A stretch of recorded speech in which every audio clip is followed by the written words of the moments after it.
Many people believe that what Mitt Romney has done in claiming he is a job creator, and that his record from Bain Capital, is, as you point out, silly and contradictory, because Bain Capital was not in business to create jobs. They were in business to make money for their investors.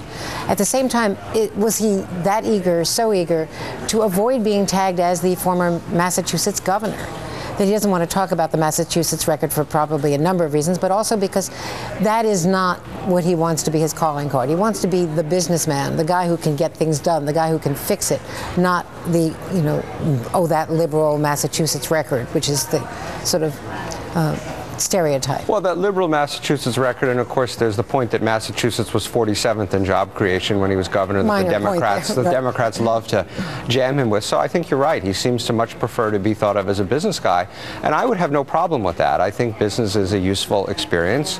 Not saying it qualifies you to be president, but it is, as he said, it's part of life's experience. But it's when he reweaves history and tries to turn a perfectly respectable business career into some idea that he was the world's greatest job creator that I think he is misleading people.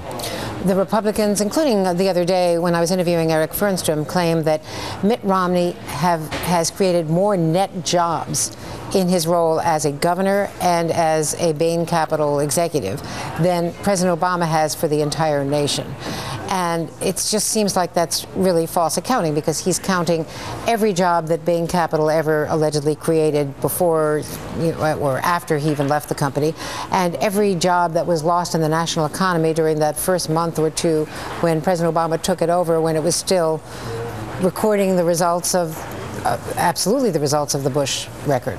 That's exactly right. Well, you know the old joke about lies, damn lies, and statistics, so you can do whatever you want with numbers. But to start with Romney's numbers, you're correct that most of those 100,000 jobs actually are staples. 90,000 of those 100,000 jobs are a small investment that Bain Capital made in the late 1980s in Staples. Staples went public a few years later when I think it had 1,100 employees.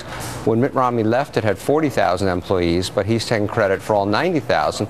But then the flip side is that when President Obama runs an ad talking about jobs that were lost at a steel company that Bain invested in, Romney says, well, I wasn't there then, I was gone already.